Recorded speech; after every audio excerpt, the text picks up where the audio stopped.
Welcome to The Explainer. Today, we're going to dive into something really deep, a spiritual roadmap from the 17th century mystic, Madame Guyon. It's all laid out in her incredible work, Union with God. All right, so let's jump right in. The book kicks off with this huge, timeless question.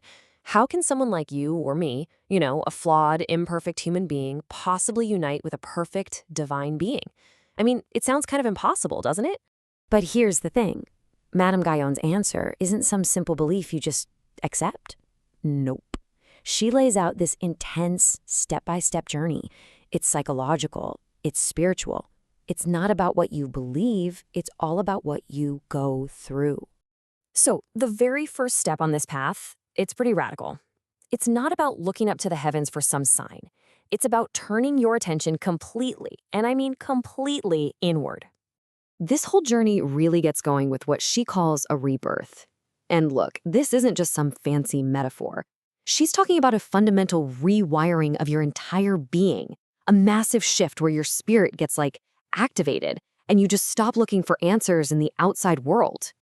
And this inward turn isn't some vague, fluffy idea. She breaks it down into 3 really clear actions. First, you literally pull your attention away from everything external.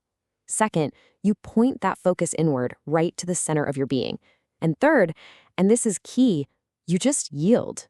You surrender to this attraction you find there. And that pull she's talking about, it's described as this powerful, almost irresistible force. The text says it's like a magnet, just drawing your soul closer and closer to its true center, where the divine is. So it's not something you have to force at all. It's more like an attraction. You just learn to stop fighting. Okay, so that's the first step, turning inward. But listen, this is where the journey gets really intense. After that gentle magnetic pull, you hit the hardest part. The text calls it the ordeal, and it's this painful but totally necessary process of letting go of, yourself.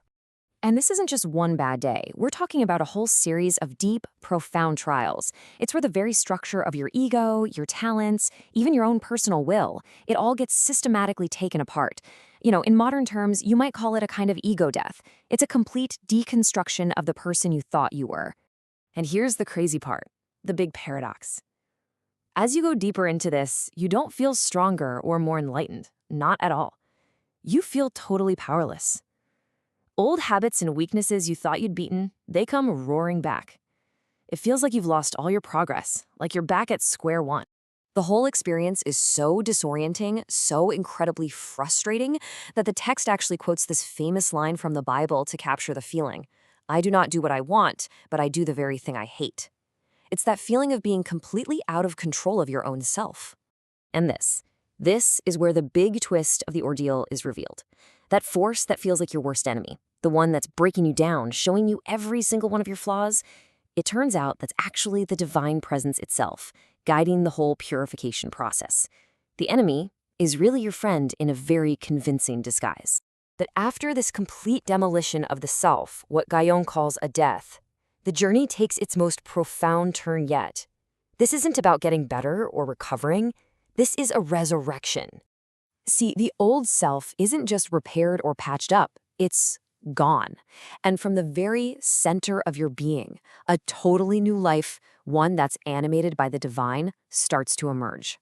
To explain this, the book uses this beautiful, powerful metaphor of a silkworm. From the outside, the cocoon just looks like a tomb, right? A place of death and stillness. But inside, a whole new creature, a new form of life is being prepared to emerge. So, this is the heart of the transformation. The soul is literally absorbed into the divine. Its very nature changes, becoming divine-like, kind of like how food stops being food and becomes a part of the very body that ate it. All right, so this resurrection leads us to the final destination of this incredible journey, a state of being without line between you and the divine. It just dissolves. So what does this life actually look and feel like? Well, it's described as a life of absolute inner stillness and, get this, effortless action. Your will is perfectly aligned with the divine will. It's a state that sounds a lot like what we might call flow today, where everything you do just flows naturally from this divine source. And check out how the motivation completely changes. At the start of the journey, prayer is often about enjoying God, feeling that presence. But in this final state, that desire is gone. It's replaced by a new one, the desire to completely lose yourself in that presence. And this leads us to the ultimate metaphor the book uses to describe this union. The soul is like a fish in the ocean. It's completely surrounded by, sustained by, and living within its element. It's not separate anymore. It's just home. When you think about it, this entire path is about letting go of the self we think we know, our wants, our will, our whole identity. And so the journey leaves us with this really provocative question. What would it mean to truly lose yourself, just to merge with something infinitely greater?